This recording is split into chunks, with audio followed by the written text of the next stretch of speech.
በጣም ይደነገጥኩት ይመስለኛል አሁን ላይ ከአንድ ሰው ጋር ነው ያለችው ከአንድ ዘመድ ጋር ማለት ነው አክስት ይመስለኛልና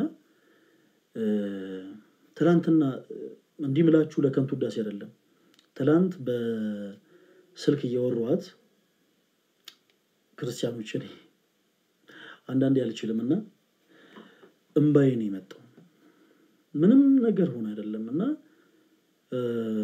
ትላንት ምንም ላይቭም እየገቡ አልነበረም ትንሽ ቁጭ ብዬ ነበር ቴክስት አድርጋልኝ ነበር ያው ማወራው ሰው ስለሌለ አውሪኝ ስላልከኝ ነው መልእክት ያስቀመጥኩት ብላ ቴክስት ጽፋልኝ ነበር ናሲ ስለምን አይነት ሐሳቦች ማውራት ፈልጋ ይሆን ብዬ እኔም ቀስ ብዬ ለመደወል ሞከርኩኝ እና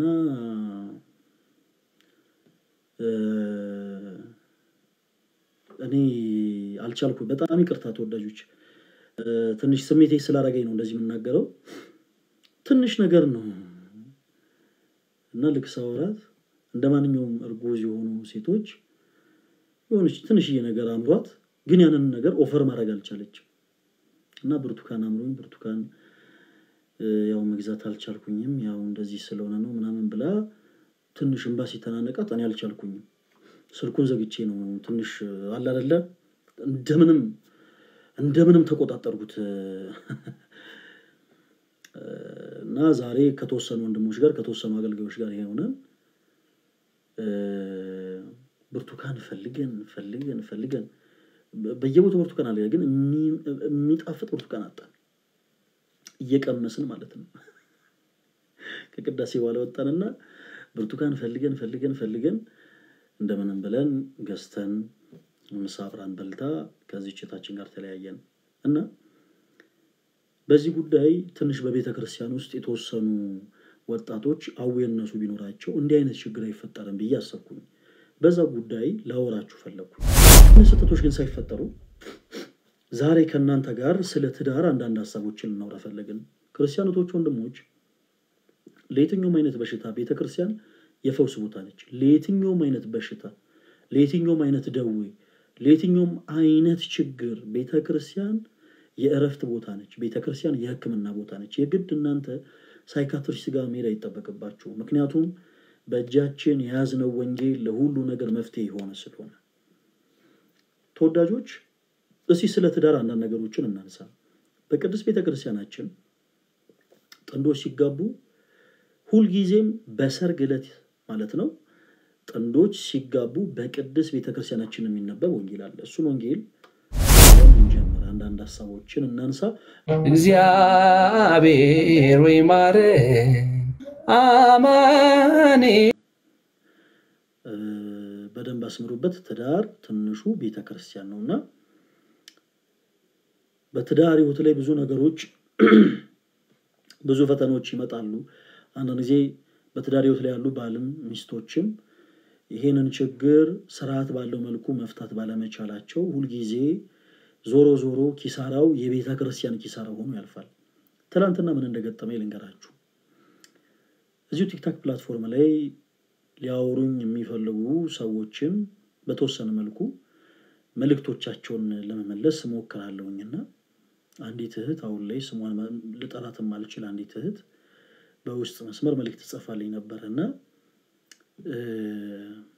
በጣም ትንሽ ልጅ ነች ክርስቲያኖች በጣም ትንሽ ልጅ ነች እና አንድ ጥያቄ ጠየቀችኝ ብዙ ጊዜ በውስጥ መስመር የሚቀመጡልኝን መልእክቶች ቶሎ አልመልሳቸው እና ግን አንዳንድ ጊዜ አለ አይደል ጊዜ የማይፈልጉ አንዳንድ ጥያቄዎች አሉ አንዳንድ ሐሳቦች አሉ ለምሳሌ ራሴን ላጠፋ ፈልጋለሁ ሚሉ በግብራውናን ላይ ያለውኝ ነፃ መውጣት ፈልጋለሁ ሚሉ ግብረ ሰዶም የሆኑ እና ከዛ ለመመድ መውጣት የሚፈልጉ በተመሳሳይ ደግሞ ልክ እንደዚህ ቸታችን ሌሎችንም ጥያቄዎች የሚጠይቁ ሰዎችን የሚጽፉትን መልእክት አይቼ ማለፍ አልችልም እና ይህችታችን አንድ ነገር ነበር ይጽፈችልኝ ማስወረድ ኃጢያት ነው ወይ ብላ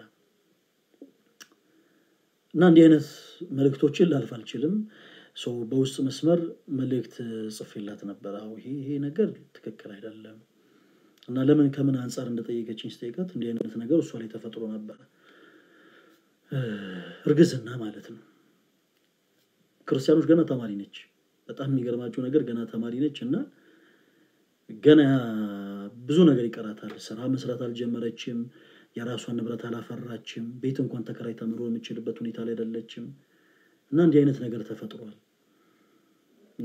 ኦኬ እና በዙሪያሽ ማን አለ? ጮኛሽ አለ ወይ? አይ የለም። እንዲህ አይነት ነገር ተፈጥሮ እንደሆነ ባወቀ ጊዜ ያው ተጣልተናል በዚህ ጉዳይ። እሺ ቤተሰብስ? አይ ማንም የለኝም። ቤተሰብም የለም። በጣም ከባድ ነው። ክርስቲያኖች እኔ ይቅርታ አድርጉልኝ። አንዲት ሴት ጸንሳ ከወለደች በኋላም ጭምር ደም ይፈሳታል በነገራችን ላይ እና ይህች ትንሽ ልጅ እኔ በጣም ከበደኝ። ምን ማለት እንዳለብኝ ራሱ ከበደኝ። አንዳንድ ጊዜ ምን አለ መሰላችሁ መንፈሳዊ የሆኑ ጥያቄዎች እንደዚህ ስንጠየቅ በተለይ አገልጋይ የሆነን ወንድሞች በጣም ልንጠነቀቅ ይገባል። ለምን መሰላችሁ አንዳንድ ጊዜ ቀለል አድርገን እንዲህ ማድረግ ኃጢአት ነው፣ እንዲህ ማድረግ ኃጢአት ነው፣ እንዲህ አታርጉ፣ በዚያ ወጥቶ በዚህ ገብቶ ምናምን ባለን ቁጥር ለኛ ቀለል ብሎ ለነዛ ሰዎች ግን እንዳይከብድ በቻልነው አቅም ነገሮች ቀስ እያደረገን ማስረዳት አለብንና በጣም ይደነገጥኩት ይመስለኛል። አሁን ላይ ከአንድ ሰው ጋር ነው ያለችው፣ ከአንድ ዘመድ ጋር ማለት ነው፣ አክስት ይመስለኛልና ትላንትና እንዲምላችሁ ለከንቱ ዳስ አይደለም። ትላንት በስልክ እያወራኋት ክርስቲያኖች ነኝ አንዳንዴ አልችልምና እንባዬ ነው የመጣው። ምንም ነገር ሆነ አይደለምና ትላንት ምንም ላይቭም እየገባው አልነበረም። ትንሽ ቁጭ ብዬ ነበር። ቴክስት አድርጋልኝ ነበር። ያው ማወራው ሰው ስለሌለ አውሪኝ ስላልከኝ ነው መልእክት ያስቀምጥኩት ብላ ቴክስት ጽፋልኝ ነበር። እና እስቲ ስለምን አይነት ሐሳቦች ማውራት ፈልጋ ይሆን ብዬ እኔም ቀስ ብዬ ለመደወል ሞከርኩኝ እና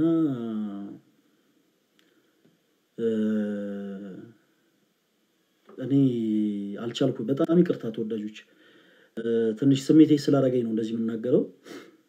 ትንሽ ነገር ነው እና ልክሳውራት እንደማንኛውም እርጉዝ የሆኑ ሴቶች የሆነች ትንሽዬ ነገር አምሯት ግን ያንን ነገር ኦፈር ማድረግ አልቻለችም እና ብርቱካን አምሮኝ ብርቱካን ያው መግዛት አልቻልኩኝም ያው እንደዚህ ስለሆነ ነው ምናምን ብላ ትንሽ እንባሲ ተናነቃት። እኔ አልቻልኩኝም።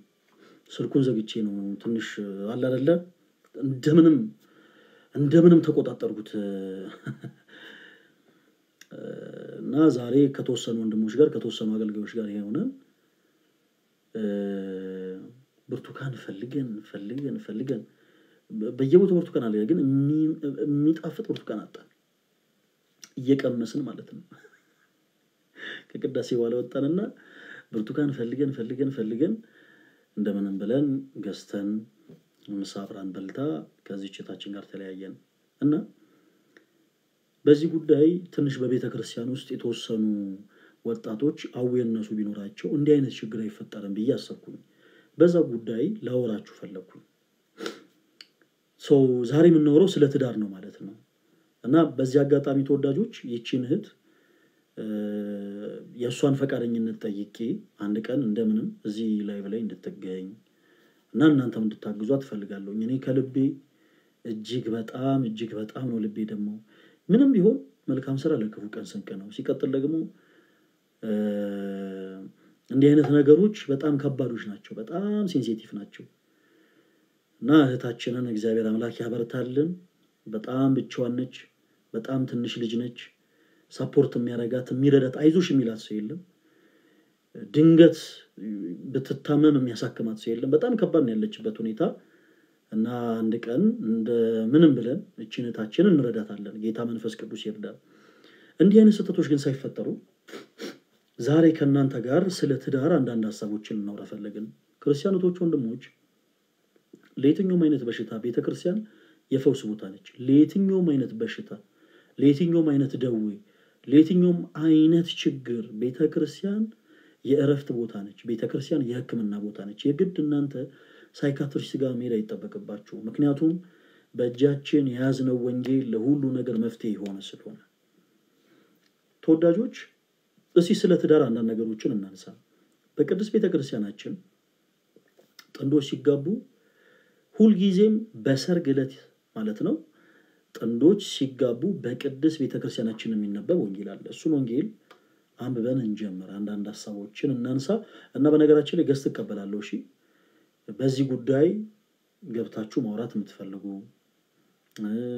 የተለያዩ ሐሳቦችን ማንሳት የምትፈልጉት ወንድሞች ካላችሁ በኋላ ላይ ብዙ ስለማልቆይ በኋላ ላይ ገስት ተቀበላለሁ ይሄንን የመጽሐፍ ቅዱስ ክፍል እናንሳ እሺ የማቴዎስ ወንጌል ምዕራፍ 19 ከቁጥር 3 ሁሉ ጊዜ በቅዱስ ቤተክርስቲያናችን ጥንዶች በሥርዓተ ተክሊል በሥርዓተ ቁርባን ሲጋቡ ሁሉ ጊዜም የሚነበበው የመጽሐፍ ቅዱስ ክፍል ይሄ ነው የማቴዎስ ወንጌል ምዕራፍ 19 ከቁጥር 3 ፈሪሳውያንም ወደ እርሱ ቀረቡና ሲፈትኑት ሰው በሆነው ምክንያት ሁሉ ሚስቱን ሊፈታ ተፈቅዶለታልና አሉት እርሱ ግን መልሶ እንዲህ አለ ፈጣሪ በመጀመሪያ ወንድና ሴት አደረጋቸው አለ ስለዚህ ሰው አባትና እናቱን ይተዋል ከሚስቱም ጋር ይተባበራል ሁለቱም አንድ ሥጋ ይሆናሉ የሚለውን ቃል አላነበባችሁምን ስለዚህ አንድ ሥጋ ናቸው እንጂ ወደፊት ሁለት አይደሉም እግዚአብሔር ያጣመረውን እንግዲህ ሰው አይለየው እነርሱ እንኪያስ ሙሴ የፍቿን ጽሕፈት ሰጥተው እንዲፈቷት ስለምን አዘዛሉት እርሱ ሙሴ ስለልባችሁ ጥንካሬ ሚስቶቻችሁን ትፈቱ ዘንድ ፈቀደላችሁ ከጥንት ግን እንዲህ አልነበረም እኔ ግን እላችኋለሁ ያለ ዝሙት ምክንያት ሚስቱን ፈቶ ሌሊቱን የሚያገባ ሁሉ ያመነዝራል የተፈታችሁንም የሚያገባ ያመነዝራል አላቸው ደቀ መዛሙርቱም የባልና የሚስት ሥርዓት እንዲህ ከሆነ መጋባት አይጠቅምም አሉት እርሱ ግን ይህ ነገር ለተሰጣቸው ነው እንጂ ለሁሉ አይደለም በእናት ማህፀን ጃንደረቦች ሆነው የተወለዱ አሉ ሰውም የሰለባቸው ጃንደረቦች አሉ ስለ መንግሥተ ሰማያት ራሳቸውን የሰለቡ ጃንደረቦች አሉ ሊቀበለው የሚችል ይቀበለው አላቸው ይላል ኦኬ ሶ ስለ ትዳር ህግ ስናነሳ ተወዳጆች በጣም በአሁኑ ሰዓት በጣም ብዙ ሰዎች በእናንተ ፊት እየሳቁ በቤታቸው በጣም ብዙ ችግርን ይዘው ነው የሚዞሩት አንዳንድ ጊዜ እንዲህ አይነት ነገር በቤተክርስቲያን መወራት ያለበት አይመስላችሁም እንበል ወይ እንዴት እንደሆነ አላቀም ነገር ግን እንዲህ አይነት ችግሮቻቸውን ወደ ቤተክርስቲያን መጥተው መፍታትን ብዙዎች አይመርጡ ንስሐ አባት ያላቸው በንስሐው ተመላልሰው የካህናት አገልግሎትን አግኝተው ኦኬ ልጆቻቸውን አብተውልና ስመ ክርስትና እንዲያገኙ ማድረገው በአንዲት ቤተክርስቲያን ውስጥ በተዳራቸው ማለት ግን ሁሉ ችግሮች ሲፈጠሩ ሰዎች መፍትሄ ለማግኘት ወደ ቅዱስ ቤተክርስቲያን አይራመዱ ትዳር ክርስቶስ የመሰረተው የተቀደሰ ህይወት ነው ወንጌል በህይወት ከሚሰበክባቸው መንገዶች ውስጥ አንዱ ትዳር ነው ትዳር ደግሞ የሚጀምረው በእጮኝነት ህይወት ነው በእጮኝነት ህይወት ማለት ሰዎች የትዳር አጋር ሊሆን የሚችለውን ሰው ኦኬ አንዲት እህት ለምሳሌ የትዳር አጋር ሊሆን ይችላል የምትለውን ሰው በህይወቷ አውቃው ተገባብታው የምትኖርበት ጊዜ እጮኝነት ጊዜ ይባላል በተመሳሳይ አንድም ሰው አንዲትን ሴት ለትዳር አስቧት ለምን አስቧት ለትዳር አስቧት የተወሰነ ጊዜ አብሯት አውቋት ተገባብቷት የሚኖርበት ጊዜ እጮኝነት ጊዜ ይባላል ሰው ትልቁ እያንዳንዱ ክርስቲያን የሆኑ ወጣት ወንድሞቻችን መስራት ያለባቸው የእጮኝነት ጊዜያቸው ላይ ነው የእጮኝነት ጊዜ ማለት ደግሞ እጩ ማለት ያው እንደምታውቁት መመረጥ ማለት የተመረጠ ለምን የተመረጠ ለትዳር ህይወት የተመረጠ ሰው ነው ሶ በእጮኝነት ህይወት ላይ አንዲት ሴት ልታገባ ያሰበችውን ወንድ በመንፈሳዊ በስጋዊ ማንገል ትቀርጿለች በተመሳሳይ አንድም ወንድ ደግሞ ሊያገባት ያሰባትን ሴት በመንፈሳዊም ይሁን በስጋዊ አንገል ይቀርጻታል ሼፕ ያስይዛታል ማለት ነው እና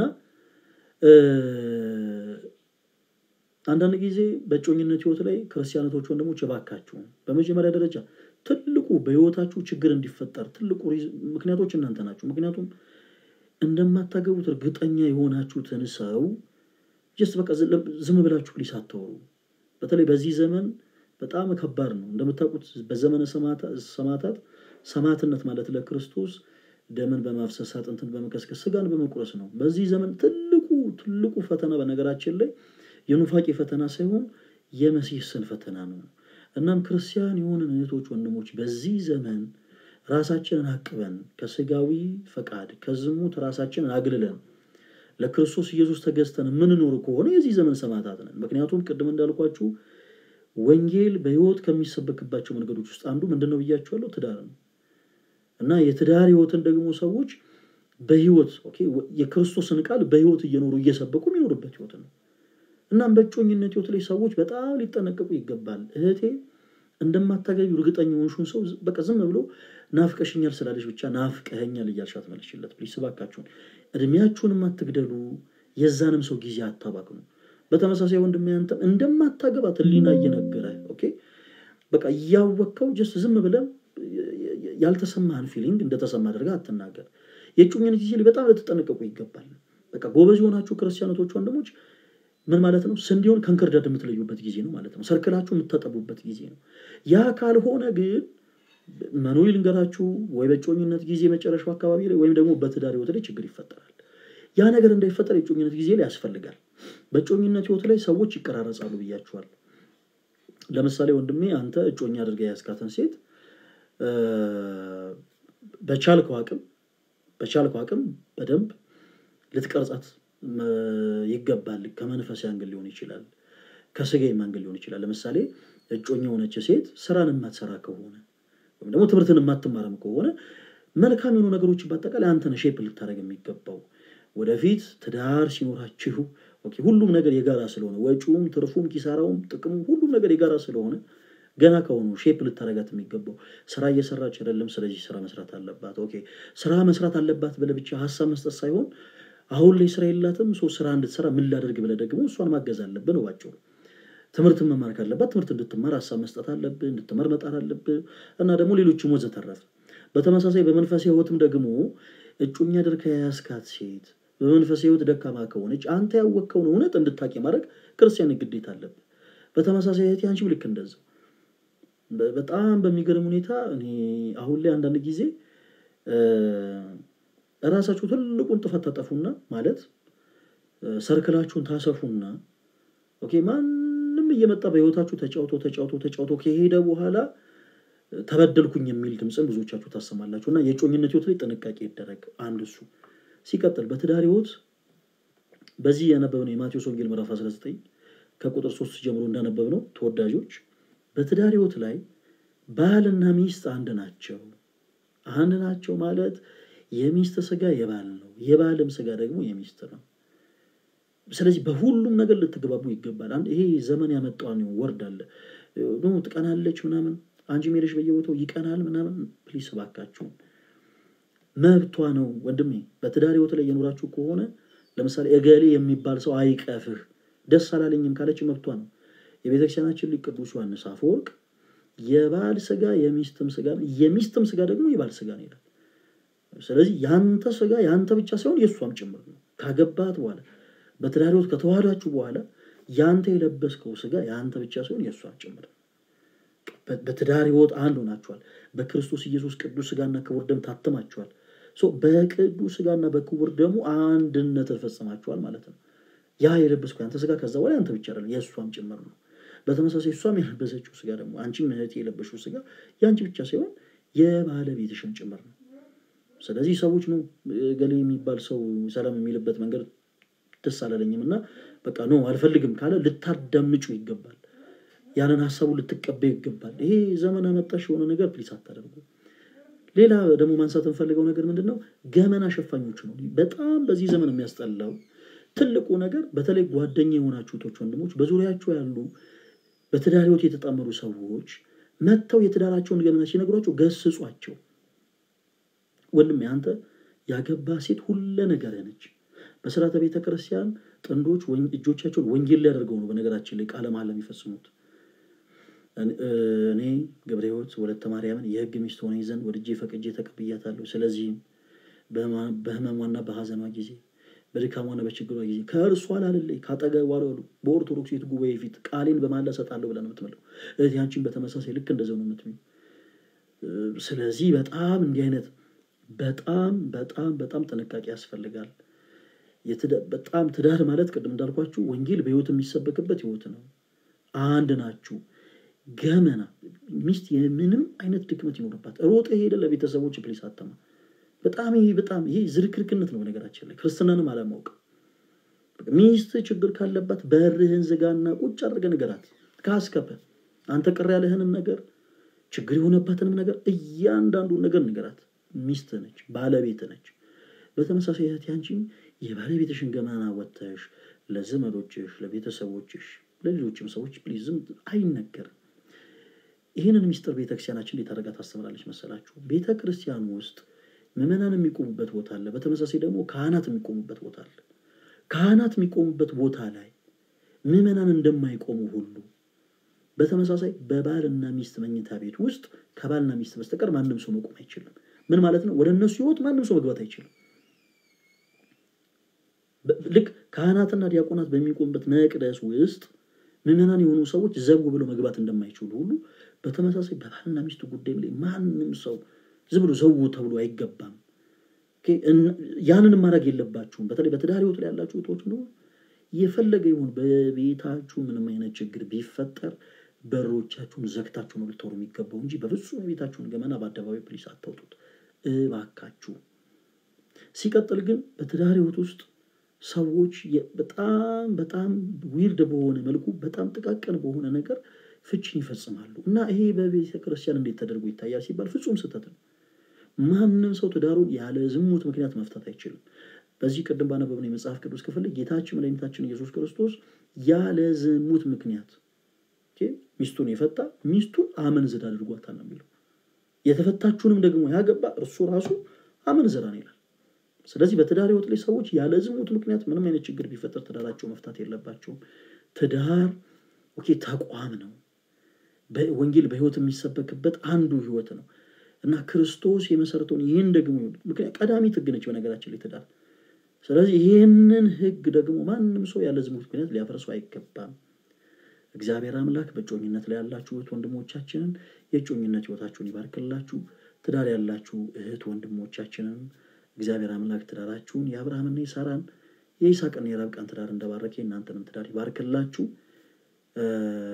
በዚህ ሰዓት ሁላችሁም ስፔሻሊ ጮኝ ሆናችሁ ቶች ወንድሞች ይባርካችሁ ልክ በህይወታችሁ የሆነች ትንሽ ፈተና አስተጋጥማችሁ በጣም መስራት የሌለባችሁን ተባካችሁን አትስሩ ፕሊስ እባካችሁን በጣም ብዙ መልእክቶች ናቸው አሁን እኛ እየደረሱን ያሉትና እባካችሁን ጥንቃቄ ያስፈልጋልና ጥንቃቄ አድርጉበት ለማለት ያክል ነው ከዚህ ጉዳይ ጋር ተያይዞ ሐሳብ ማንሳት ለምትፈልጉ ሰዎች ብቻ ምናልባት ለአንድ 3-4 ሰዎች እድል ልስጥና ከዛ በኋላ ሐሳባችንን ተቀለላለን በዚህ ጉዳይ ማውራት የምትፈልጉ ሰዎች ካላችሁ አንዳንድ ቁጥር ጻፉልኝ ለ3 ወይ ለ4 ሰዎች ብቻ እድል ሰጣለሁ እሺ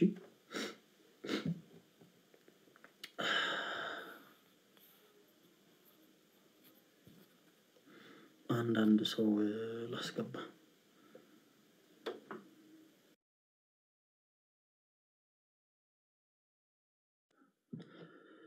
እንግዲህ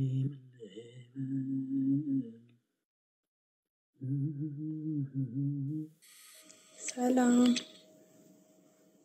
ላይ እንደምን አለሽ እንዴት ነህ ፈለገ እግዚአብሔር ይመስገን ያው እኔ የምናገረው ነገር ያው ሰው ስለሚማርበት አንዳንድ ነገሮች ልበል ብዬ ነው በጣም አመሰግናለሁ ስላስገባኸኝ ይቅርታ ጥያቄ ምናምን ብቻ ነው የሚችለው ለምን መሰለሽ ራይል ይቅርታ ሰፊ ደቂቃ ሲሆን የሌሎችንም እድል መያዝ ይሆናልና በጣም ይቅርታ ምናልባት ያን ያክል ሰዓት ጥያቄንም እሺ ልጠይቅ እኔ ማለት ከጓደኛዬ ጋር ወይንም ከባለቤቴ ጋር ሃይማኖታችን አንድ አልነበረም ከዛ ከሱ ጋር አብረን ስንሆን ደግሞ ወደሱ ሃይማኖት ተቀይሬ ነበር ከዛ አንድ ላይ ብዙ ጊዜ አልቆየንም 2 ወር ምናምን ነገር ነው የቆየነው ከዛ ወደ አረብ ሀገር ስመጣ ማለት አልቻልኩኝም እዛ ሃይማኖት ውስጥ መኖር ማለት ነው ከዛ ለቅቄው ሃይማኖቴን ቀየርኩኝ በዛ ተነሳውና እሱ በጣም ተጣላን ማለት ነው እሺ ያው ሰማያችን አልወረደም ግን እኔና እሱ አናወራም አመት አልፎናል ምናምን ነገር ግን ያው እኔ ከሱ ጋር መላቀቅ እፈልጋለሁ ምክንያቱም እሱ ወደ እኔ ስለማይመጣ ማለት ነው እኔም ወደ እሱ ስለማልሄድ እና እንዴት ነው ማድረግ የምችለው ይሄንን አንተ ስትናገር መፋታት እንደማይቻል እየተናገርክ ነበር ያ አው እኛ ያወራነው ሐሳብ እና አሁን ያንቺ ጉዳይ በጣም ይለያያሉ ግን የነውስ ችግር የለውም በመሃል ልጆች አፍርታችኋል ራይ በጭራሽ አላፈራንም ገና 2 ወር ምናምን አብረን የኖር ነው ከዛ ነው ወደ አረብ ሀገር መጣ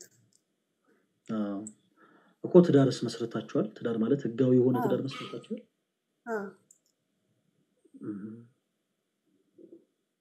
ኦኬ እንዲህ አይነቱን ጉዳይ ምን አለ መሰለሽ ሪሊ ምንም ግልጽ ነው ማለት 100% አንቺ ሰተትና ጥፋት ነው በመጀመሪያ ደረጃ በእምነት የማይመስልን ሰው ወደ ትዳር ህይወት ማስገባት በጣም ትልቅ ስተት ነው ቀደም እንዳልኩሽ በጣም ትልቅ ስተት ከምን አንፃር ነው እንደዚህ ያልኩሽ ወንጌል በህይወት ከሚሰበክባቸው ነገሮች ውስጥ አንዱ ትዳር ነው እና ይሄንን ህይወት ደግሞ ባመኑ ሰዎች ነው እንጂ ሊሰበክ የሚችለው ባላመኑ ሰዎች አይደለም ሰው ትልቁ ስተት የሰራሽው የዛን ሰዓት ነው እንዲህ አይነቱን ጉዳይ ግን ይበልጥ ለመፍታት የንስሐ አባትሽን ብታማክሪ መልካም ነው የንስሐ አባት ከሌለሽም ካህናት ጋር ብትወሪበት መልካም ነው አሰረክነት ያላቸው ማለት ነው እና እነሱ ይሁን ያሉትን ነገር ከዛ በኋላ ማለት ይችላልሽ አሁን ኦሬዲ ህጋዊ ያደርገሽዋል ትዳሩ ስለዚህ ህጋዊ ነው አሰረክነት ያላቸውን አባቶች ታናግሪና ከዛ በኋላ መሆን ያለበትን ጉዳይ ከነሱ ጋር ብትወሪ መልካም ነው እኔ አሁን ባለው መንፈሳዊ ስልጣን እርከን እንዲያደርጊ ብዬ ማወጅ አልችልም ስለዚህ ከካህናት ጋር የግድ መውራት አለብሽ ማለት ነው ራይልዬ እሺ በጣም አመሰግናለሁ በጣም ነው የምወድክ ደግሞ እሺ ስለተረለኝ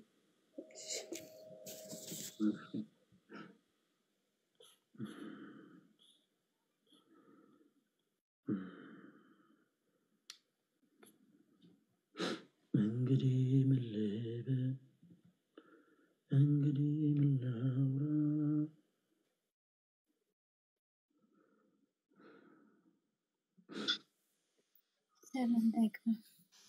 ሰላም እንደምናለሽ እግዚአብሔር ይመስገን እንዴት አመሻችሁላችሁ እግዚአብሔር ይመስገን ማለበል ስምሽን ንጋት እሺ ንጋት ምን ነበር ምን ልታወሪ ነበር ይፈልግሽው እሺ ግን እኔ ጥያቄ ነው ማለትም ከዚህ በፊት ባለትዳር ነበርኩኝ እና ግን ያገባሁት ባሌ ማለት እንደዚህ ዓለማዊ ነውና በጣም እንደዚህ ብዙ ነገሮችን ያደርጋል እናም ደግሞ እንደምቀይረው አመኘ ስለገባሁበት እግዚአብሔር ይመስገን ተቀይሮ ነበር እና በመሃል አንድ ልጅ ወልደናልና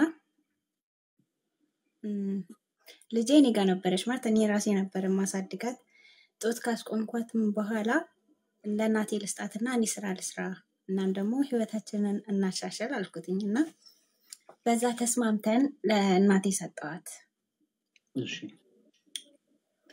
እና ግን እሱ በመሃል ላይ ወደ ነበረበት ማንነት ተመለሰና ከሌላ ሴት ሌላ ልጅ ወለደ ግን እንዲሁ ዝም ብዬ አይደለም በካህን አስመከርኩት ምናምን አስጠየቅኩትም አይ ብሎ ዋሸኝ እናም ትዳሬን ፈታሁኝ ማለት ነው ማለት እኔ ካንተ ጋር ልቀጥል አልችልም ብዬ ወደ ቤተሰቤ ተመልሻለሁ አሁን ይሄ ማለት ለኔ የዝሙት እንትን ነው ወይንስ ደግሞ ትክክል ነኝ አይ ንጋት በጣም ትክክል ነሽ በነገራችን ላይ ሰዎች ያለ ዝሙት ምክንያት መፋታት አይችሉም ማለት በደንብ አዳምጡ የተወዳጆች በትዳር ህይወት ውስጥ ለምሳሌ የኖራችሁ የትዳር አጋራችሁ ድንገት በእንደዚህ አይነት ነገር ቢገኝ የግድ መፋታት አለባችሁ ማለት አይደለም መፍታት ግን ይቻላል ግን የግድ መፍታት አለባችሁ ማለት አይደለም ያንን ሰው አይ በቃ ግድ የለም እኔ ይቅርታ አደርግለታለሁ እና አንድ እድል ሰጥቼው ከእንደገና እንግዲህ ምናልባት ህይወት ለመቀጠል እንሞክራለን ብላችሁ ካሰባችሁ ያንን እድል መስጠት ይችላልላችሁ መፋታት ግን የሚቻለው በዚህ ሪዝን ብቻ ነው ሰው በትዳር ህይወት ውስጥ ነበርሽ ያ ሰው ወደ መንፈስ ህይወት እንዲቀርብ ሞክረሻል አንድ ልጅ አፍርታችኋል እና ማፍረታችሁ ደግሞ ካንቺ ውጪ ሄዶ ከትዳር ውጪ ከተከበረው ትዳር ውጪ እኮ ሌላ ልጅን አፍርቷል ሶ ይሄንን ሰው ብትፈቺ ይሄ ስተት ነው የሚልሽ የቤተ ክርስቲያን ትምህርት የለም ትክክል ያደረግሽው ምክንያቱም ስትፈቱ በምን ምክንያት ብቻ ፍቱ ይላል በዝሙት ምክንያት ብቻ ሶ ያንቺ የትዳር አጋርሽ ባንቺ ላይ ዘሙቷል ሶ ትዳር ፈተሻል ይሄ ምንም አይነት ችግር የለውም እህታችን በሌላ አይነት ጉዳዮች ግን በነገራችን ላይ በሌላ አይነት ጉዳዮች ላይ ለምሳሌ በጭቅጭቅ በትንንሽ ነገሮች ትዳርን የሚፈቱ ሰዎች አሉ እና የከበረን ትዳር ሰዎች እንዳያቀሉት ነው ይሄ ቃል የተቀመጠው የከበረውን ነገር በጣም የከበረውን ህይወት ይሄንን ህይወት ሰዎች ዝም ብለው እንደፈለጉ ወጣ ገባ እያሉ እንዳያቀሉት ነው ይሄ ስርዓት የተቀመጠው ለምሳሌ ቀደም እንዳልሽው የመንፈሳዊ ድክመት ችግር ነበረበት ያንቺ የትዳር አጋርሽ የመንፈሳዊ ህይወት ችግር ነበረበት ያንን ችግር ስላለበት ተፈቷል አላልሽም ይሲ ምን ያደረግሽው አስተማርሽው ሞከርሽ ጣርሽ አንቺ ያወቅሽውን እንዲያቅ አንቺ የቀመሽውን እውነት እንዲቀምስ ሞከርሽ ከዛ በኋላ ግን ድንገት በትዳራችሁ መሃል የሰው ካመነዘረ ከዘሞተ መፍታት ትችያለሽ ያም ሐሳብ ነው የተቀመጠው ታችን ንጋት እና ያደረግሽው ትክክል ነው እሺ ግን አሁን ላይ ማለት ነው ወንድሜ አሁን ላይ በስደት ነው ያለሁት ግን የሆነ ሰዓት ላይ ቤት ደውሎ እናቴ ጋር ማለት ነውና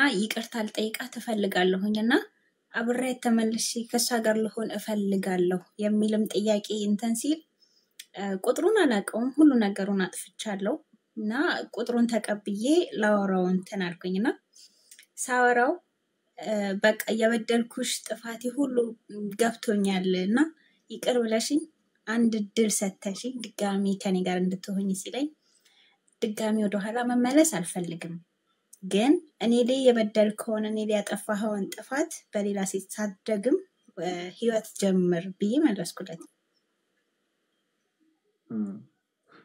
እሺ እና እሱ ግን ቃል ገብቻለሁና ካንቺ ውጪ ሌላ ሴት አላገባም አለኝ አሁን ንጋት ያሁን እንዲህ አይነቱ ጉዳይ እኛ ጋር አብረን የምንወረው ነገር አይደለም ቀደም እንዳልኩሽ ይሄ ውሳኔው ያንቺ ነው ይሄንን ሰው ከእንደገና ወደ ህይወትሽ ማስገባት አለማስገባት ያንቺ ፍላጎት ያንቺ ውሳኔ ነው የሚሆነው ቀደም ግን ያደረኩት ነገር ትክክል ነው ወይስ አይደለም ለሚለው አዎ ትክክል ነሽ ከዚህ በኋላ ላለውስ እሱ የእናንተ ነው ለምሳሌ አንዳንድ ጊዜ ሰዎች ወደ ህይወታችሁ ሲመለሱ በነገራችን ላይ ከለባቸው ብቻ ተጸጽተው ላይሆን ይችላል ምክንያቱም አንዳንድ ጊዜ በጣም ከባድ እንዴ ስሜቴ ተኮኖ ሆይ ተብሎ የሚገበበት ነገር ሁሉ ጊዜ በጣም ጥንቃቄ ያስፈልጋል የልባቸው በደንብ ያላደረሱ ኦኬ በደንብ መበቀልም የሚፈልጉ ሰዎች ተጸጽቻለሁ ይቅርበሉኝ ይያሉ ወደ እናንተ ህይወት ከእንደገና ሊመለሱ ይችላሉ ስለዚህ በቻላችሁ ታቀም ጥንቃቄ ያስፈልጋል ሲጀመር በቃ የሆነ አቋርጣችሁት በቃ ከታርጋችሁት የነበረ ህይወት ካለ እና ወደዚህ ህይወት የምትመለሱ ከሆነ ያነበባችሁት መጽሐፍ ደግሞ እንደማንበብ ነው ባጭሩ ቀድማችሁ ያነበባችሁት መጽሐፍ እንደማንበብ ነው ምን ማለት ነው መጨረሻው ተመሳሳይ ነው ማለት ነው መጨረሻው ተመሳሳይ ነው ሁሉ ጊዜ እንደዛ ነው የሚሆነው በጣም ሰው አይጸጸትም ወይ እንደዛ የሚሉ ሰዎች አሉ ሰው ይመለስ የለው ወይ ሰው ይጸጸት የለው ኖ ጅማሩ ሁሉ ጊዜ ልክ እንደዛ ነው ትኩስ ነው ሁሉ ጊዜ ጅማሩ ትኩስ ነው ኢንዲንጉም ግን ተመሳሳይ ነው ስለዚህ በመጀመሪያ ነገሮችን ከት ለማድረግ ነገሮችን ለመቁረጥ አትሞክሩ በመጀመሪያ የሆነ 10 ጊዜ ለካ አንድ ጊዜ ቆረጥ እንደሚባል ሁሉ በመጀመሪያ የሆነ ትግስት ያስፈልጋል ከዛ ግን ታግሳችሁ የቆረጣችሁትን ነገር በትዳር ህይወት ላይ ብቻ አይደለም በነገር በብዙ አይነት ጉዳይ ላይ የቆረጣችሁትን ነገር ከዛ ከእንደገና እንደ አዲስ ልጀምሮ ማለት አንበባችሁት የነበረው መጽሐፍ ደግሞ እንደማንበብ ነው መጨረሻው ተመሳሳይ ነው የሚሆነው ጥንቃቄ ይፈልጋል እሺ አመሰግናለሁ እሺ ንጋቴ ክርስቲያኖች ወንድሞች አንድ የመጨረሻ ሰው ልቀበልና በዚህ ሐሳብ ዙሪያ እናወራለን ኢንዌይስ ጌታ ይርዳን ግን በህይወታችሁ ከእንደገና ሌላ ሰው ለማስገባት ምትወክሩ እኔ አልመክርም እኔ በግሌ አልመክርም በጣም ከባድ ነው ምክንያቱም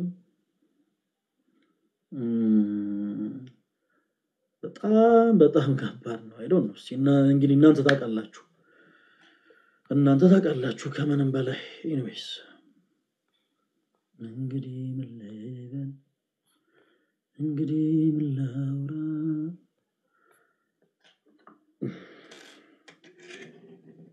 ጂሰስ እሺ መልካም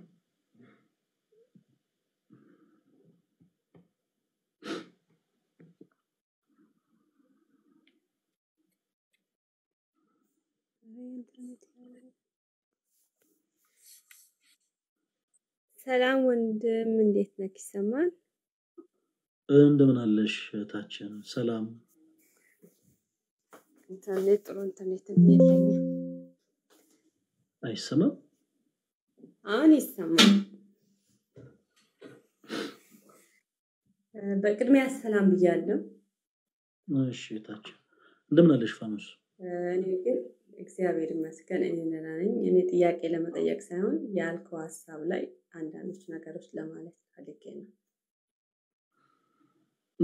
ፋኖስ ምናልባት ቅድም እንዳልኩት በጣም አጭር ሰዓት ነው ለመግባት ያሰብኩትና የሌሎች ሰዎችን እድል ለመያዝ ጥያቄ ለሚጠይቁት እድል ብንሰጥ ለእናንተ ሌላ ጊዜ ሰፊ ሰዓት ሲኖር እድል ሰጥተን ብትተው መልካም ነው ብዬ ነው የሌሎች ሰዎችን እድል ለመያዝ እሺ ፋኖስ እሺ ችግር የለውም አመሰግናለሁ እሺ ጊዜ ለክበል እሺ ለአንድ ሰው እድል ልስጥና እዛ በኋላ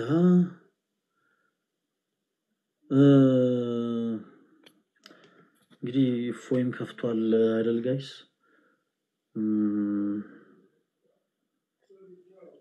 አንድ ሰው ብቻ ኖራና ላይ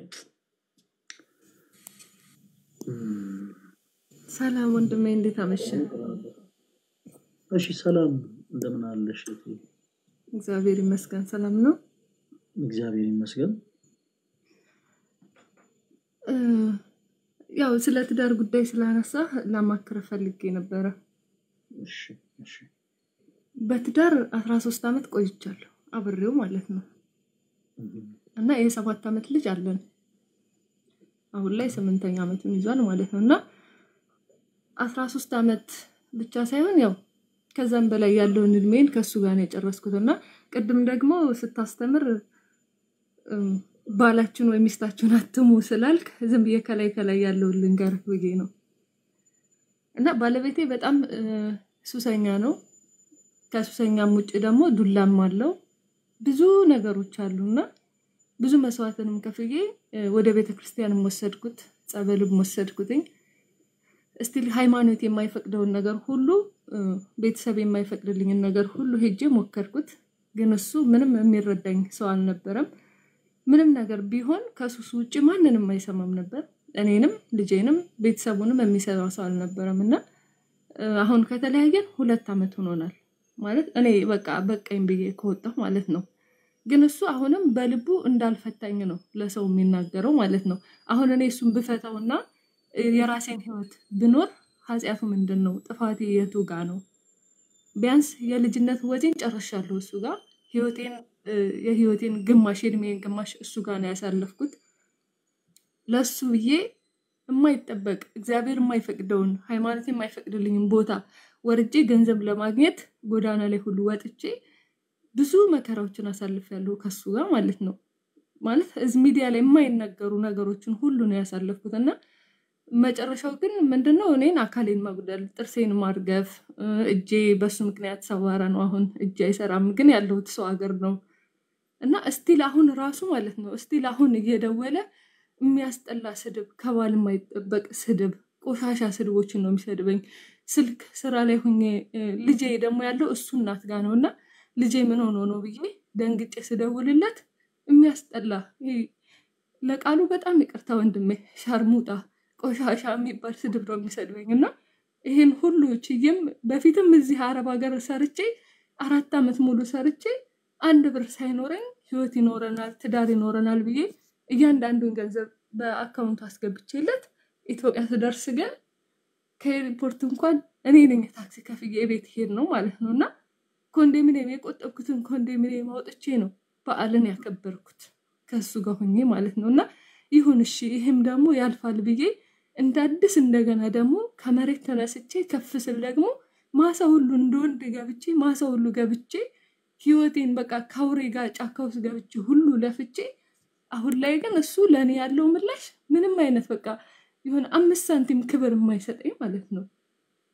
እስቲል አሁን ስልክ ሳላነሳለስ ጋር ከህንድ ጋርና ከባንጋሊ ጋር እያወራሽ ነው ስልኬን ማታነሽው አንቺ ቆሻሻ አንቺ እንደዚህ በቃ ስድቦቹ የሚያስጠሉ ስድቦች ማለት ነውና እናቱ እንድፈታው አትፈልግም።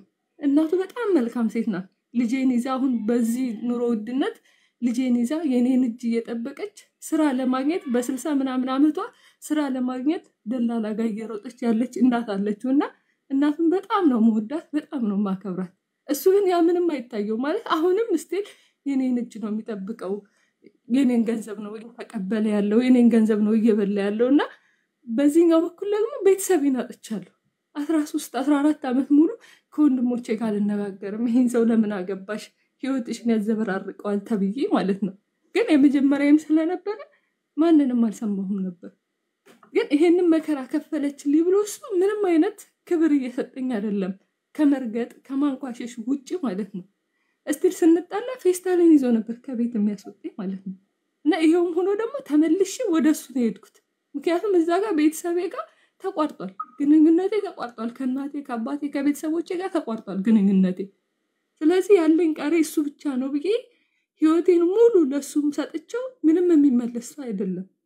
አሁን አንድ ጥርስ የለኝም በቦክስ መጥቶኝ ማለት ነው። ቀኝ እጄ ሙሉ ለሙሉ አይሰራም። አሁን እዚህ ስሰራ በጣም ነው የሚያምር በጣም ማለት ነው ይሰማኛል። ረጅም ስራ እንደዚህ ዕቃ ሳጥብ ልብሶችን ምናምን ስተኩስ ምናምን እጄ ይሰማኛል።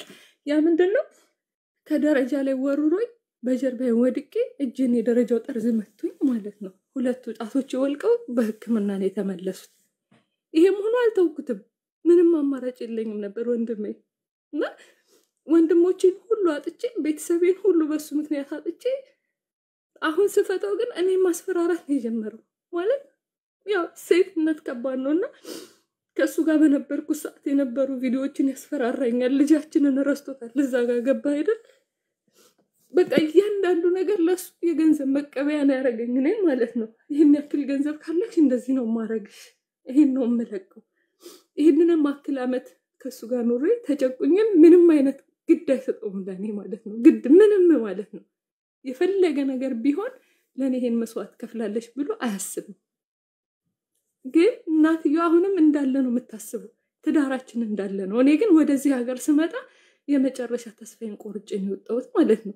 ከቤት ሲያስወጣኝ ማርያምን ነው የምልህ አንድ በፌስታል ልብሶችን ይዤ ነው ዘመድ ጋር ሄጄ ወደቅኩት ማለት የባዳ ዘመድ አስጠግቶኝ ነው ወደዚህ ሀገር ለመምጣት ፈለገ እግዚአብሔር ነው የምልህ።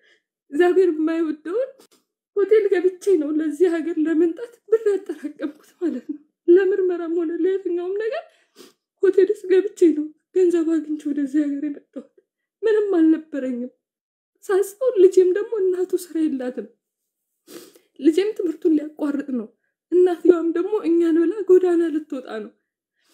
ያላትን ንብረት ሁሉ ጨርሳለች እኔን ልጅ ለማሳደግ እና ኢትዮጵያም ሆኜ የሰው ቤትም ጠርጌ ልብስ አጥቤ የሰው ድግስ ሳህን አጥቤ ነበር ማበላቸው ማለት ነውና ወደዚህ የመጨረሻ ውሳኔ ወስኜ ስመጣ ሰው ሁሉ እየተፋብኝ ልክ እንደ ቆሻሻ አይቶኝ እዛ ሆቴል ውስጥ ገብቼ ስኬሽ ጤን ወደዚህ ሀገር የመጣሁት ማለት ነው። እና አሁንም እሱ እኔ ሊተወኝ አልቻለም እያስፈራራኝ ነው ማለት ነው። አሁን እኔ ከሱ ጋር ብለይ እግዚአብሔር የቱ ጋር ነው የሚጽፍብኝ ኃጢአቴ የቱ ጋር ነው ጥፋቴ? አንዳንዴ ተስፋ ቆርጬ ራሴንም ለማጥፋት እሞክራለሁ። ግን ደግሞ ልጅ አለኝ ግን ደግሞ አይነ ስውር አባት አለኝ ከኔ ብዙ የሚጠብቅ አባት አለኝ ደካማ አባት አለኝ እናት አለኝ። ስለዚህ እነሱን ለማን ጥዬ ብዬ የልጅ መከራ ላሸክማቸውም ምንና ደግሞ መልሼ እጠነክራለሁ። ግን አሁንም ሊተወኝ አልቻለም። እንዴት አድርጌ ነው መተው የምችለው? ልጄን ነው የሚጠቀምበት። ስልክ አላነሳ ስለው በልጄ ወይስ ያስልካል። እማ ናፍቀሽኛል አትደውይልኝ መልክሽ ሁሉ ሊጠፋብኝ ነው እያለ ልጄ ደግሞ ሆዴን ያባባዋል። ስለዚህ ለዛ ስል ደግሞ እደውላለሁ። ቤተሰቡ በሙሉ ሱሰኛ መሆኑን ያውቃል። ግን ማንም ሰው ከጎኔ ሆኖ ይሄን ልጅ ሱሱን እናስተው ያለኝ የለም። ምንድነው የሚል አግብተሽ የለ እንዴ ለምን እንደፈለግሽ አትወጩ ባልሽ አይደለ አካልሽ አይደለ ማዳን ያንቺ ፋንታ ነው የሚሉኝ እንጂ ማንም ሰው እስኪ ወደ ጸበል እንውሰደው ብሎ ማንም የጠየቀኝ ማለት ነው። እና መስዋዕት የከፈለችው እናቱ ናት ከኔ ጋር ማለት ነው። ይህን ሁሉ መስዋዕትነት የከፈለችው እናቱ ብቻ ናት። ቤት ሽጣ ቤት እንኳን ገዝታ ከብቶች እንድናረባ ፈቅዳለን። ከብቶች ስናረባ ሌሊት 10 ሰዓት ተነስቼ ከሱሉልታ ወተት ተሸክሜ አዲስ አበባ ሽጬ ስመጣ እቤት ተኝቶ አገኘዋለሁና የት ቆይተሽ ነው ይለኛል። ታክሲ አጥቼ ወይ የሆነ ነገር በፊት ከምገባበት ሰዓት የተወሰነ ዝንፍ ካለ ከማንም ጋር ስትላላሽ ነው አይደል ይወልሽ ጥፊም አለብኝ። ለማውራት ደግሞ ማታ ሲመጣ እናወራለን ማለት ሞቅ ብሎት ነው የሚመጣውና ከኔ ጋር አንሶላ ለመጋፈፍ ነው። አሁን ይሄን ጭቅጭቅ የምታነሽ ካመመኝ እኔ ጋር ላለመተኛት ከኔ ጋር አንሶላ ለመጋፈፍ ነው አይደል አመመኝ ብለሽ የምትሆሪው ስድብ አለ። ሲነጋ ደግሞ ጠዋት ለማውራት ስፈልግ ሰላም ወለኛ አይቀድምም ቁርስ እንዳልበላብሽ ነው ይለኛል። ምሳ ሰዓት ደግሞ አሁን ደግሞ ይሻል ይሆን ብዬ ምሳ ሰዓት ደግሞ ለማውራት ስፈልግ ውጣልኝ ነው ወደ ሱሱ የገፋሽ ነው ብሎ ደግሞ ገፍትሮና በጥፊ መቶ በሩን ዘግቶብኝ ይወጣል ማለት ነው። እና ለማውራት አንድም ቀን እድል ሰጥቶኝ ያውቅ። ግን ሁልጊዜም እሱ ልክ ነው። በቃ በሱ ቤት ሁልጊዜም ልክ ነው። እኔ ነኝ ውሸታም፣ እኔ ነኝ አጭበርባሪ፣ እኔ ነኝ ሌባ፣ እኔ ነኝ ሁሉ ነገር ለሱ ስል የማልፈልገውን ነገር ህይወት ሁሉ ገብቼ አይቼዋለሁ። ግን አሁን ላይ ለሱ ስል ማለት አልነበረብኝም። ራሴ ነኝ ለራሴ ራስ ወዳዱኝ እሱን ላለማጣት ብዬ ነበር። ግን ስህተት ነው። አሁን ላይ ግን ሊተወኝ አልቻለም። እንዴት ላድርገው እንደሚባክ ምንም ስራ መስራት አልቻልኩም። እዚህ ራሱ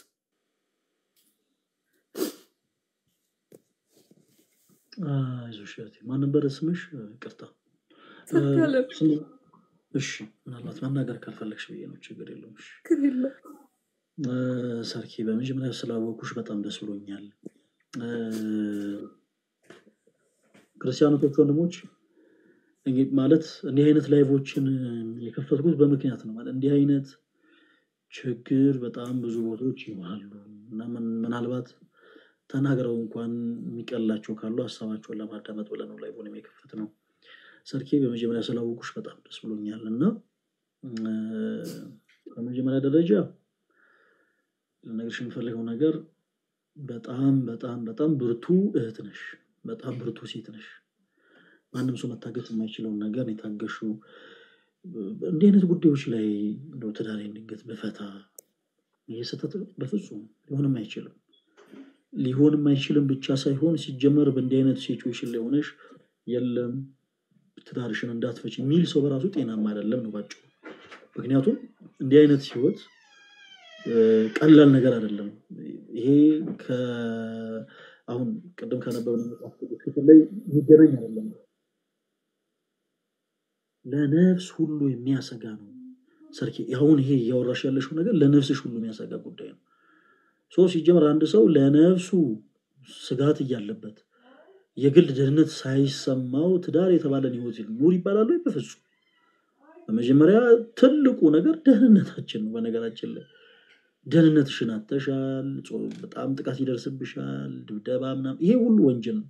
በመጀመሪያ ደረጃ ማወቅ ያለብሽ ነገሮችን አለማወቅ እንጂ ከይቅርታ ጋር በዚህ አጋጣሚ ምናልባት ከኔ የተሻለ ልትረዷት የምትችሉት ወንድሞች ካላችሁ ፕሊስ ፎሎ አድርጓት። በተለይ እህቶች ከህግ ጋር ተያይዞ የምትሰሩ ይሄ አንድ ባንድ ምክንያቱም ይህ ሰው በነገራችን ላይ በትዳር ህይወትም በስራ እያገዘሽ ካልሆነ ቁጭ ላይ አንቺን ገንዘብ ብቻ ቁጭ ብሎ የሚመገብ ከሆነ ያንንም ወስዶ ደግሞ እየጠጣ እንደፈለገው ውሎ እየተመለሰም ደግሞ አንቺ ላይ ጥቃት የሚያደርስ ከሆነ ይሄ ለአንቺ በነገራችን ላይ ፍቺ ብቻ ሳይሆን የህግ ከለላም ያስፈልግሻል። ህግም በነገራችን ላይ ልጅ የተሻለ ነገር ከሚያገኝበት ሰው ጋር ሆኖ እንዲያድግ ነው የሚያዘው። ምን ማለት ፈልጌ ነው? ልጆች ጤናማ ሆነው ትምህርት እየተማሩ ማደግ አለባቸው። ስለዚህ እሱ ጋር ቢሆን ነው ወይንስ አንቺ ጋር ቢሆን የተሻለ ነገር ሊያገኝ የሚችለው ብሎ ነው ፍርድ ቤት የሚወስነው።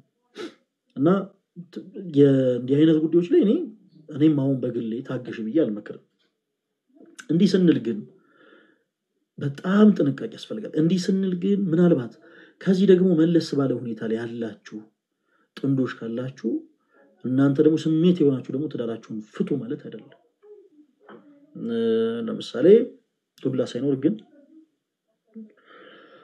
ሁሉ ጊዜ ጭቅጭቅ በትዳራችሁ ስላለ መዘላለፍ በትዳራችሁ ስላለ በአንድ ጊዜ ትዳራችሁን ፍቱ ማለት አይደለም። ጥንቃቄ ይፈልጋልና ሰርኪ አይዞሽ በርቺልን አንቺውን ያለሽበት ሁኔታ በጣም በጣም በጣም ከባድ ሁኔታ ነው። ለግል ደህንነትሽ ራሱ ያሰጋል። የህግ ከለላ ያስፈልግሻል እና የህግ አካላት የሆኑ ሰዎች በውስጥ መስመር ሲያወሩሽ መልስ ስጫቸው። ምክንያቱም የመታፈሪውን ንብረት በአጠቃላይ ያፈራሽው ንብረት ካለም ጭምር እያንዳንዱ ነገር እንዲሁ እንዳይባከን ከንብረት ባለፈ ደግሞ የህይወትሽ ጉዳይ ነው የሚያሳስበውና ቆመሽ መሄድ አለብሽ። ቀደም እንዳልሽው እጅግ በጣም ለተረጃቸው የሚገቡ የምትወጃቸው አባት አሉሽ። እንደገና ደግሞ ልጅ አለሽ ገና ህይወትን በደንብ ያልኖረ ገና እንግዲህ ህይወትን ለመኖር ገና ቀና እያለ ያለ ደግሞ ልጅ አለሽ። ስለዚህ እነዚህ ሁሉ ሰዎች ሲባል መኖር አለብሽ እና ከዚህ አንፃር የህግ ከለላ ነው ለአንቺ የሚያስፈልግሽ። እዚህ ውስጥ ያላችሁ እህት ወንድሞች ክርስቲያን የሆናችሁ እህት ወንድሞቻችን መልካም ነገር ለማድረግ ሲጀምር ኦርቶዶክስ መሆንም አይጠበቅምና ሁላችሁም የህግ ከለላን ማድረግ የምትችሉ ማለት ነው። ፕሊስ እባካችሁ እህታችንን ሰርኪን አውሯት። እህታችን ሰርኪን እኔ ጠይቅሽኝ ጥያቄ ግን እንዲህ ባደርግ ለምሳሌ ትዳሬን ብፈታ እንደው ጠየቂውን በፍጹም አሁን ይሄ ጤናማ የሆነ ውሳኔ ነው የወሰንሽው። ጤናማ ያልሆነ ሰው ነው እንዴት ትፋቻለሽ የሚለው ነው ባጭሩ። ይሄ ያለ አይደለ ለተቀማጭ ሰማይ ቀርቦ ነው ይባላል እና አንቺ ያየሽውን ፈተና ሳያይ አንቺ የምትኖሪው ኑሮ ሳይኖር ቁጭ ብሎ ምን ችግር አለው የሚል ሰው አለ። እንደዚህ አይነት ሰዎች ናቸው ጤናማ አይደሉም ነው የሚባለው። አንቺ ያለሽበት ሁኔታ እጅግ በጣም ጤናማ የሆነ ህይወት ጤናማ የሆነ ነገር ነው። በውስጥሽ ያሰብሽው ማሰብ ጤናማ የሆነ አስተሳሰብ ነው። ይሄን ነገር ማድረግ ትችያለሽ። ነገር ግን ችሎ የሚኖሩ ሰዎች አሉ። ያው ችሎ የሚኖሩ ሰዎች አሉ። በነገራችን ላይ በአርማኒ ሀገር በዘመነ ሰማዕታት በጣም ብዙ ሰማዕታት ቅዱስ አጽማቸው እየተገኘ ያው በጣም ይነገር ስለነበረ በአርማንያ ዙሪያ አንድ ወቅት ላይ ጥናታዊ ቁፋሮ የሚያደርጉ ሰዎች ተሰባስበው ነበር በዚህ በቅዱሳን አጽም ዙሪያ ላይ ማለት ነውና ቁፋሮ ሲያደርጉ የአንዲት ቅድስት ሴት አጽም ያገኛሉ። እና ያቺ ሴት ቅድስት እንደሆነች ይነገርላታል። ታሪኳን ለማጥናት ሞከሩ። ወደ ኋላ በደንብ ሄደው የዛችን ቅድስት ሴት ታሪክ ለማወቅ በደንብ ሞከሩና ያቺ ሴት ለቅድስና ያበቃት ምንድን ነበር ሲባል ትዳር ያላት ሴት ነች። ልጆች አሏት። ባለቤቷ ሁሉ ጊዜ ቀጠቀጣታል፣ ሁሉ ጊዜ ደበድባታል። እና ያንን ደግሞ ተመልክተው ልጆቿ የሷን ባለቤት የነሱን አባት እንዳይበቀሉ ብላ ሁለንተኗን በልብስ ሸፍና ከላይ ካንገቷ ጀምሮ እስከ እግሯ ድረስ ጠባሷ እንዳይታይ አድርጋ ረጅም ዓመት የሱን ኃጢያት የሱን በደል ሸፍናለት ልጆቹ እንዳያውቁ አድርጋ የኖረች ቅድስት እናት ነበረች። እና እንዲህ አይነቱን መከራ መቀበሏ የቅድስናን ማድረግ እንታገኝ ያደርጓታል። እንዲህ ማለት ግን የግድ እናንተም ደግሞ ዝም ብላችሁ በቃ ተቀጥቅጡ ማለት አይደለም። ይሄ ወንጀል። ስለዚህ እህታችን በቻልሽው አቅም ወደ ህግ አካል መቅረብ አለብሽ። እርግጠኛ ነኝ በዚህ ሰዓት ምናልባት ላይፍ ሳልዘጋ በፊት ኮሜንቱን ልክፈተውና ምናልባት የት አካባቢ ነው ትኖሪ ሰርኪ? አሁን ያለሽው ስራ የምትሰሪው የት ነው? ነው ታረፋገር እኮ የት ሀገር?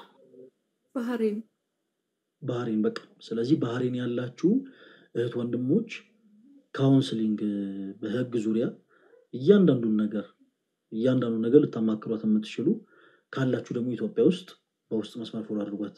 ባህሬን ያላችሁ ደግሞ እህት ወንድሞቻችን እንግዲህ ያው መተጋገዝ ስላለባችሁ ፕሊስ ተጋገዙ። ቅዱስ ጳውሎስ በበጎ ስራ በመጽናት ምስጋናን ክብርን የማይጠፋ ህይወትን ለሚፈልጉ እርሱ ጌታችን ኢየሱስ ክርስቶስ የዘላለም ህይወትን ይሰጣችኋል ይላልና ባህሬን አካባቢ የምትኖሩ እህቶች ወንድሞች ካላችሁ ሁላችሁ ፎሎ አድርጓት እህታችንን። በቀጣይ ደግሞ ኢትዮጵያ ውስጥ እየኖራችሁ ያላችሁ ከህግ ጋር ተያይዞ የምትሰሩ ካላችሁ ፕሊስ እህታችን ሰርካለምን ሁላችሁም ፕሊስ እባካችሁ ፎሎ አድርጓትና በህግ ዙሪያ አማክሯት። መቼም እህታችሁ ነች። ወንድሞቼ በዚህ ውስጥ ያላችሁ ሁላችሁ እህት አላችሁ እናት አላችሁ ሴት ልጆች አሏችሁና እንዲህ አይነቱ ጉዳይ ዝም ልትሉበት የሚገባ ጉዳይ ስላልሆነ ሁላችሁ እየገባችሁ ፎሎ አድርጓት ሁላችሁ አመሰግናለሁ ወንድሜ እሺ ሰርኪ በርቺልን እሺ አረ ምንም ችግር የለውም ሰርኪ በርቺልን እግዚአብሔር ይክበርልኝ አሜን ሰርኪ ሰላም ሁኚልን አሜን ባህሪን ነው የምትኖረው የት አካባቢ ያላችሁ ባህሪን ነው የምትኖረው እና ባህሪን አካባቢ ያላችሁ አገኛት እሺ ኤኒዌይስ እኔም በጣም ለአጭር ሰዓት ነው የገባሁት እና ደግሞ ወንድማችንም ፎይም ከፍቷል ክርስቲያኖች ወንድሞች በዚህ ሰዓት ከምን ጊዜውን በላይ እንግዲህ የእናንተ እርዳታ ወንድማችን ፎይ ይፈልጋልና ሁላችሁም አሁኑኑ በላይቭ ስትሪሙ ላይ ተገኝታችሁ አንድም እስካሁን ድረስ ያላወቃችሁትን ትምህርት ትማሩበታላችሁ ሲቀጥለው ደግሞ እገዛችሁን ድጋፋችሁን ደግሞ ሁላችሁ ፍቅራችሁንም ጭምር እየዳችሁ በደንብ ግለጹለት እሺ እንደው ጌታ በሚያውቀው እኔም በዚህ ሰዓት ባልከፍት ጥሩ ነበር በጣም ይቅርታ ተወዳጆች ነገር ግን ትላንትናና ዛሬ ትንሽ ያገኘኋት ያቺ ትንሽ ልጅ በጣም ሕፃን ልጅ በሆኑ ነገሮች ላይ ትንሽ ኢሞሽናል እንደሆነ ስላደረገችኝ ነው የገባሁት እሺ በጣም ይቅርታ እና ሁላችሁንም ወዳችኋለሁ የጌታችን ኢየሱስ ክርስቶስ ጸጋና ሰላም ከእናንተ ጋር ይሁን ሰላም ይደሩልኝ እኔ ጋር ሰላም ይደሩልኝ ግን ሁላችሁም እንዳትተኙ ወንድማችን እፎይ ጋር ሂዱ እሺ ሁላችሁም ቶሎ